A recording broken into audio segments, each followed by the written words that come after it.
Hello, you guys. This video is about testimony, telling our story. One thing that I love so much about my grandmother, that is my mother's mother, is that she was the type of woman that was not afraid to tell her story. She wasn't afraid to tell her testimony. Although my grandmother was an evangelist, she owned her home, homeless shelter. She literally had church 7 times a day, 7 days a week. I went to go stay at my grandmother at the age of 14. So the first service started at 4 a.m. So I was in church every morning at 4 a.m.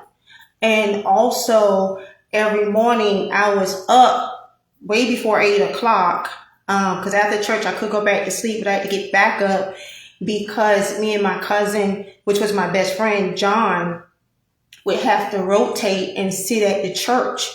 And I was doing that since I was 14 years old, like I just said, because I wasn't in school. I think I told that testimony. But anyway, I was staying with my grandmother, and she was so transparent. She was very open. The thing that I learned from her, one of the things I learned from my grandmother is to call a thing, right? My grandmother did not sugarcoat that, the fact that she had 10 children out of wedlock, and I believe 6 of my aunts or uncles are from a married person, and she would say that. Right. And she would and these days in time, it's a little different, right?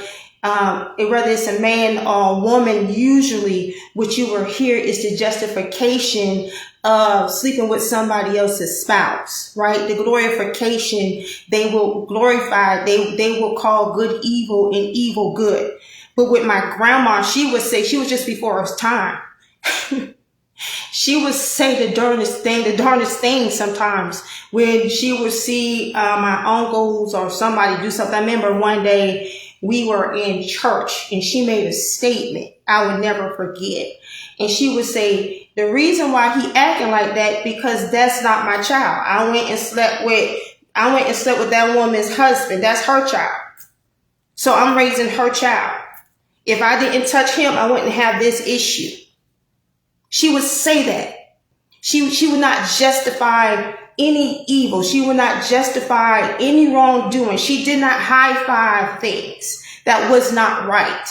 And so from her, I learned to call a thing. I learned to call evil, evil, and good, good. It didn't switch it up. I didn't call evil good and good evil. Right? And I saw her display that. I also saw the fact that my grandma, we got put out of churches. And I remember I was so young, but I remember going to church one Sunday, and the church doors were locked. They locked her out. And the reason why they locked my grandma out of this church before she got her own church is because she called a thing. Right? She didn't high-five her own past behavior, that the things that she done when she was a young woman, and she did not look over things that were wrong in the churches that she was a part of. And I remember one day hearing her speak and preach at this particular church, and she would call it out. And she wasn't scared of nobody. But she would call it out, right? If internet was out back then, they would not have to worry about trying to find things in my grandma, because she would say it. Because she told us how she went to jail 32 times. And back then, you could go to jail and not spend the night to jail because she had all these children. She told us about her best friend was spending the night in jail for her. She told us about how she sold moonshine, and it was illegal for her to sell moonshine, and how she fought the police. But she also told us how God changed her. And she also told us about the steps in which he did it. And she will always say that. We was like, my grandma had church 7 times a day, like 7 days a week. That's a bit much, right? But with grandma, she would be like, God know why I do it. So as bold as she was in the world, she was just as bold out when she was in Christ. Just as bold. And that was something that stood out to me. Her life was a testimony. The other thing I learned about my grandmother's life as a testimony, let me see, Kenya, yeah, listen. The other thing I learned about my grandma's life as a testimony, she did not just verbally say and tell us about different things. She also knew how to empathize because of her experiences, right? She did not compromise, but my grandma knew how to empathize. She knew how to empathize with us as her grandchildren. You know, she showed me so much empathy when I was a pregnant teenager because and that had a stillborn baby. She knew just how to handle that. She wasn't so heavily bound that she was not earthly good. You see, she knew just how to handle me. She knew just where I was. She understood my grief because her first 2 babies before she had 10 babies were stillborn babies. So she told the people around me how to handle the pain I was in. She taught them how not to put a spiritual Band-Aid on my bullet wound.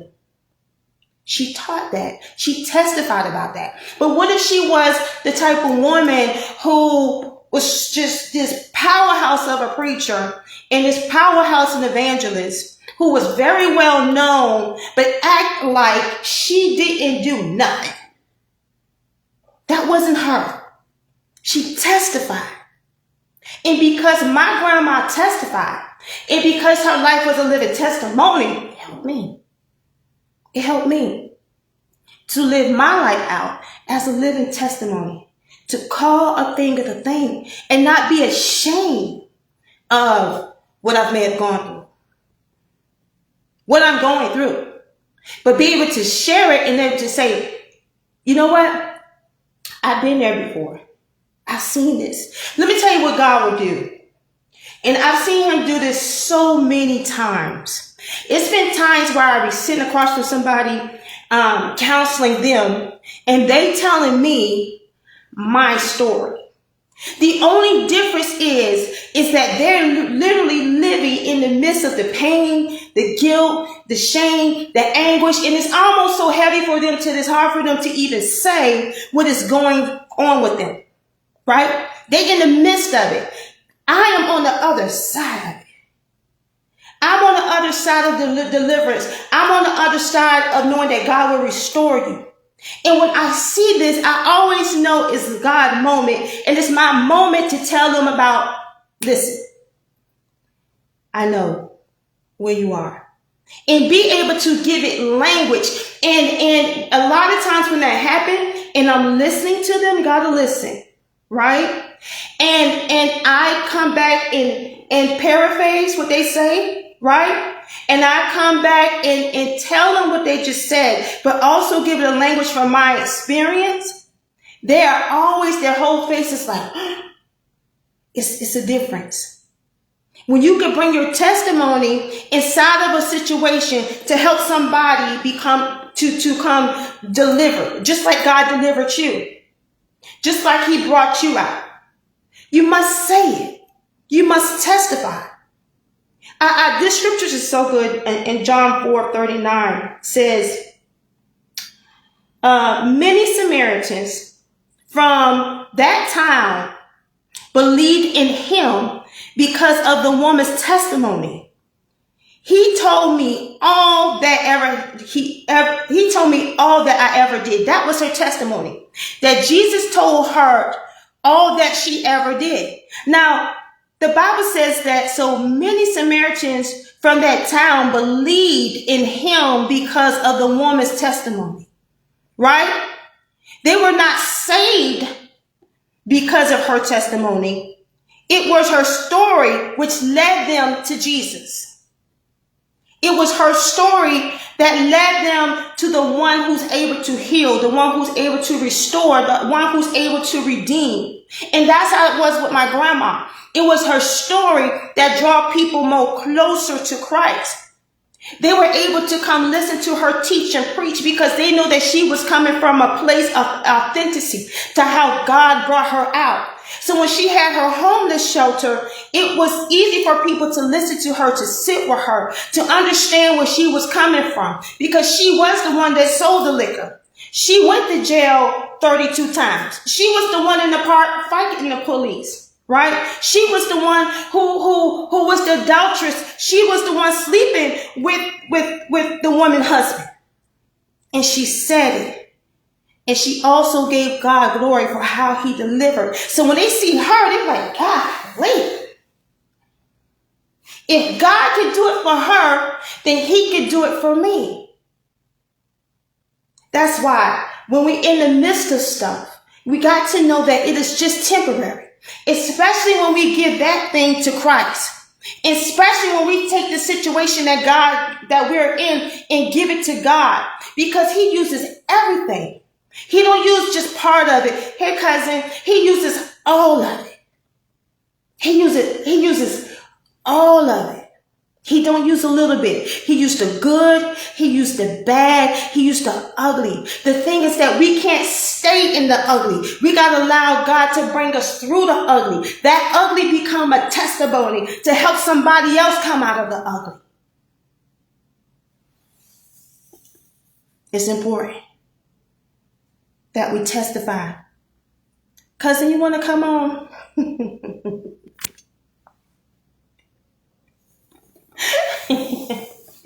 It's important that we testify.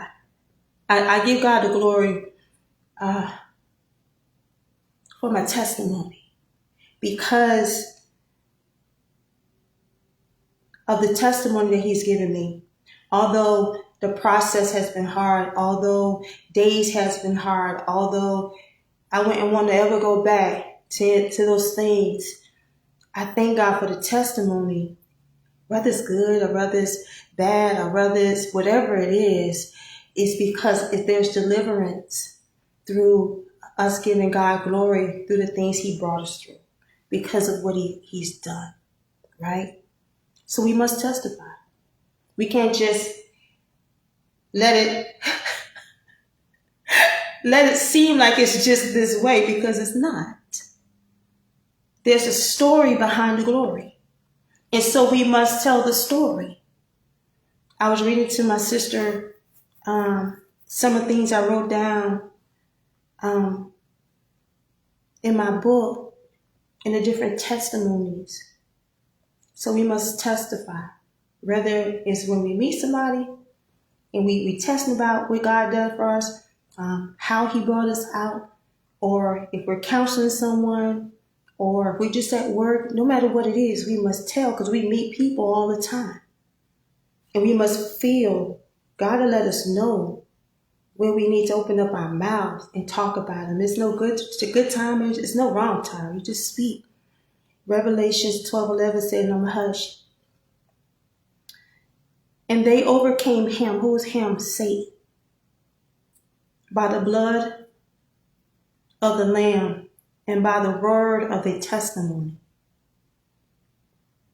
And they did not love their lives unto death. Okay, cousin.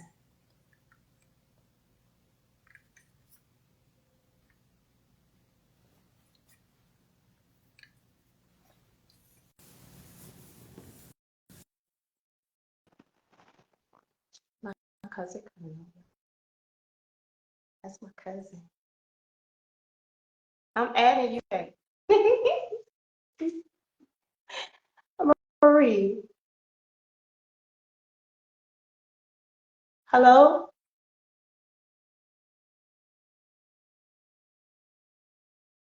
Let me see. Hang this up. I'm gonna call her right back. Cousin. I don't think she can hear me. Okay, let me try it again, guys. Let me see something. Let me do it again. Add.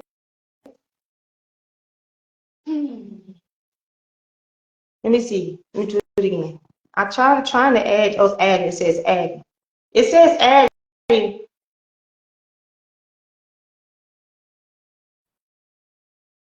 I don't know what's wrong with it.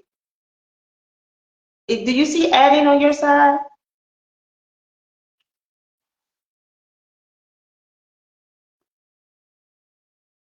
Let me see something. Cousin. Can't see. Let me see.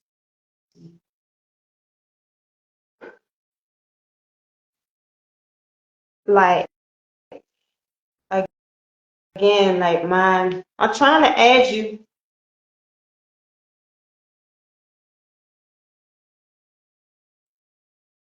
Okay. Wait a minute. All right.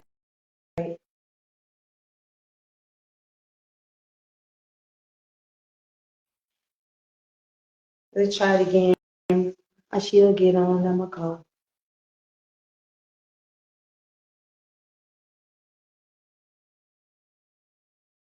But yeah, guys, thank you for watching. I totally appreciate it. I hear you. You can't hear me. You can't hear you, bruh. Let me see. Let me try it again. You know, I got this cricket phone. Let me see something.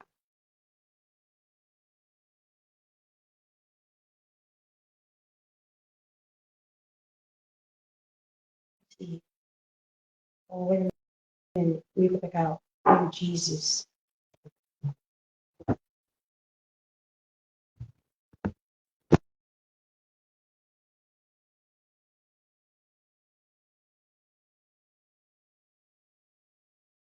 I don't know what's going on, cousin. All right, go ahead and finish. I'm done. I'm already done. I just wanted your input on grandma and on testifying on how important testimony is and stuff. But glory be to God, guys. Have a good day.